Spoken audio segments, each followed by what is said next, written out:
Thanks for watching the Audrain Museum Network, and we hope that you're one of our more than 50,000 subscribers. If you're not, join the crowd. It's just getting bigger by the day. Hit that button now and join us here on the Audrain Museum Network.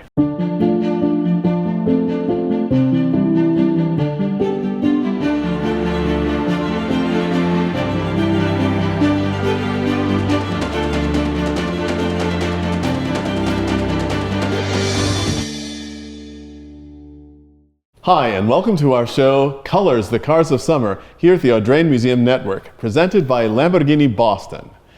And today we're here to talk about two really fun vehicles. I mean, what is summer driving all about than having unalloyed fun? And somebody who knows how to have unalloyed fun is Mr. Benjamin Chester. That's why you're here. Alloyed and unalloyed. Exactly. Whatever that means. We're here next to a 1985 Jeep CJ7. And this is a car which you think about, I say car, but I'll just say car for now. This is a car that you think about when you think about summer, especially here in Newport, anywhere around the beach, an open Jeep, young people, loud music, fun times, sand, surf.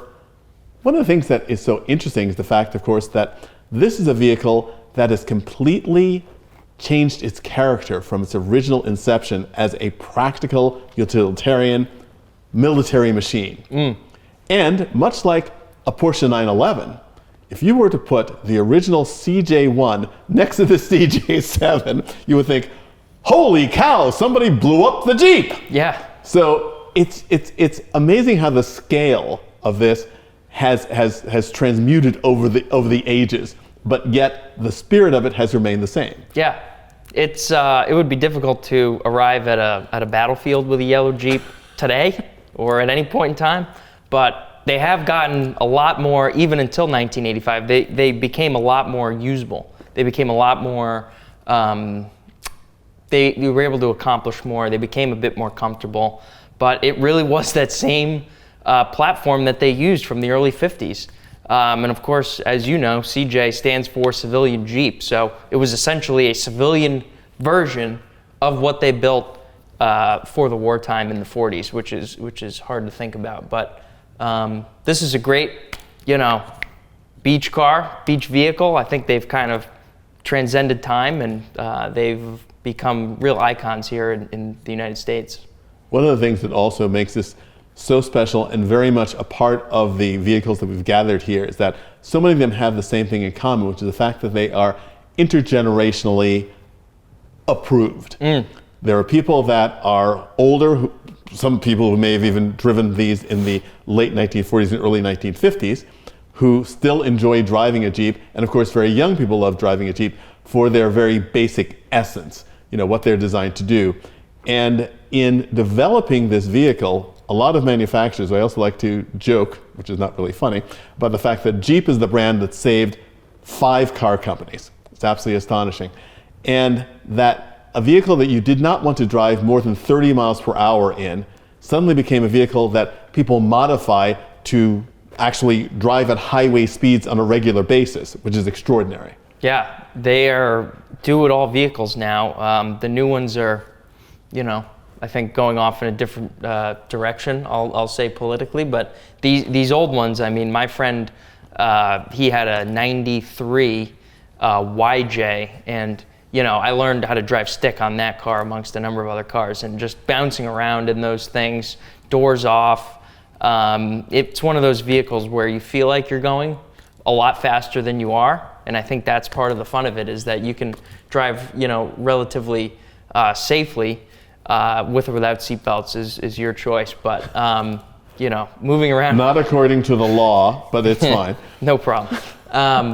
But just enjoying the air, enjoying whatever you're doing in this car. It's just so easy. I think you hit on something which is a very, very vital and important part about why this is such a vehicle of summer, and it's that feeling of adventure that you get in one of these. You're driving to the supermarket to pick up groceries, but you feel like you're going on an adventure, that you're in Jurassic Park, you're about to go, across the dunes in the Sahara or out to Malibu, and everything becomes an adventure. I think that any vehicle that turns the ordinary into something special is something to be celebrated. Yeah. And that's very much what the story is with these. Now, of course, the other thing is that because these are such beasts of burden, they typically also have to be fairly well maintained to survive. So you see a lot of them that are really sort of on their last legs, and yet they're also very rebuildable. A lot of people do their own work on cars like these, and they're also eminently modifiable. Yeah. So that's another great appeal for a lot of people. You can personalize these in a great way. Yeah. I wouldn't try to make them go fast, but basically in any other manner, they're very modifiable. Unfortunately, the Jeep that my friend and I played around with in high school has been moved to the scrapyard. You know, they rust out so easily, especially if you live in a beach town. Even salt air really gets to them quickly. But you know, all these suspension modifications, tires, all the stuff that makes beach driving or off-road driving easy, translates to the road and gives you a sort of Jurassic Park type of feel, which is always fun. And here in the gallery in this exhibition, this also serves another purpose, which is the fact that we all know that the best way to get the next generation involved in cars is to have them experience it.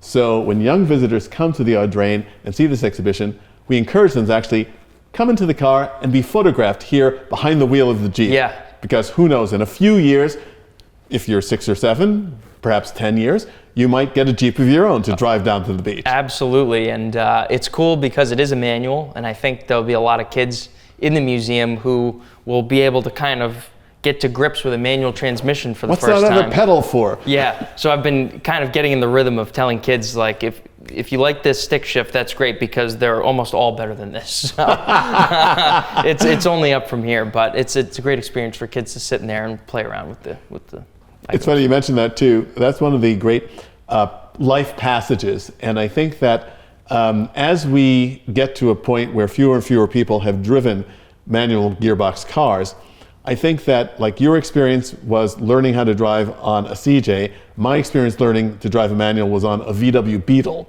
And again, when you learn to drive a stick shift on a car with a slightly diabolical gearbox, it's always better because you think, I think there's a gear here somewhere. Yeah. And so when you get into a car like your BMW, where it's like Yeah. snick, snick, snick, snick. Yeah. It's like, oh my gosh, this is so easy. Yeah, Wow. and that's what's cool about growing up and learning, is that you start to feel the differences of different cars, and why does this clutch feel so much stronger than another clutch?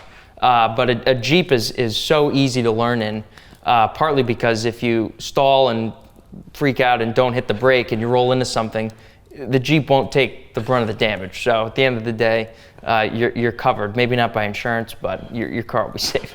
Don't try this in your brand new Porsche Sport Classic. Yeah, I wouldn't. That's not a great first car. I think a Jeep might be a little better, but that's a topic for another video, maybe. Well, speaking about fun cars, beach cars, summer cars, and a bit about Porsche, but we'll get to that in a moment, let's take a look at a very different kind of open fun car. Sounds good.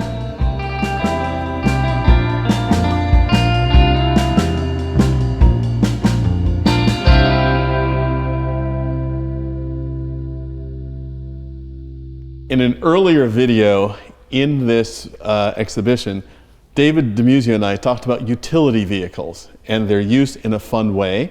You and I just talked about the utility of the CJ turning into a fun object, and here we have a really unique utility vehicle, the Type 2 VW Transporter.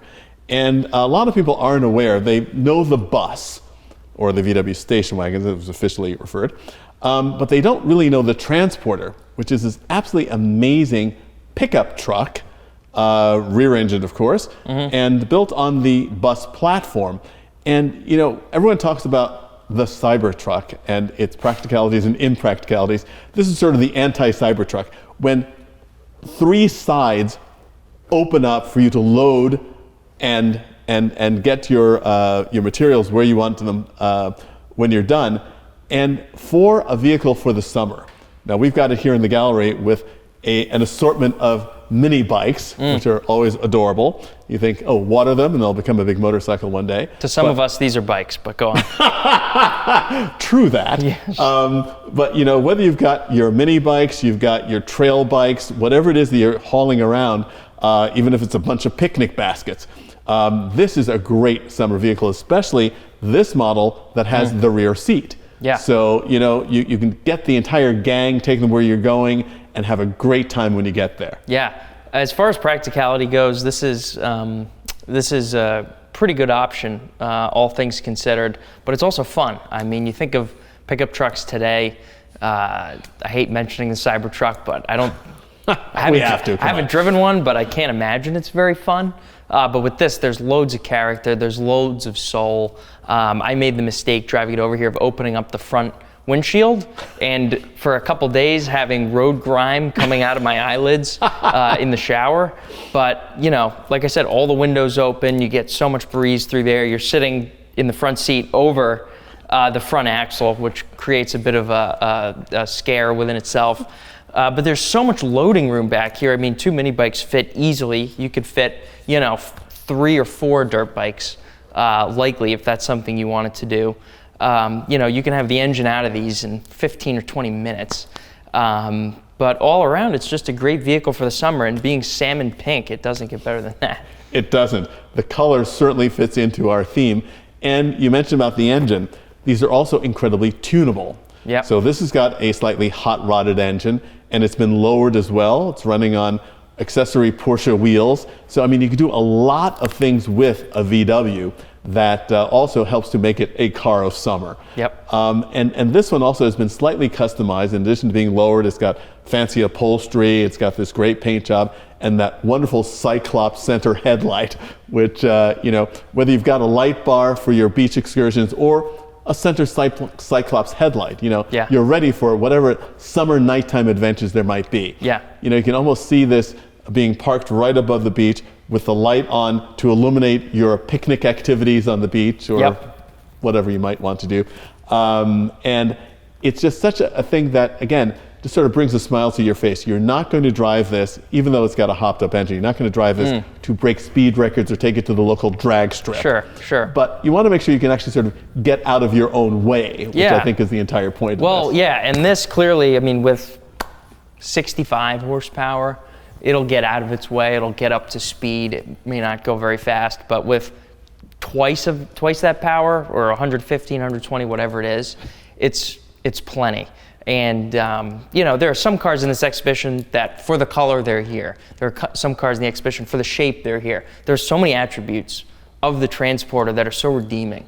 You know, the wheels are fresh, the paint is bright, you've got a white roof, the Cyclops headlight, the fold down rear with the Brazilian wood trim. Brazilian zebra wood trim, as our expert says.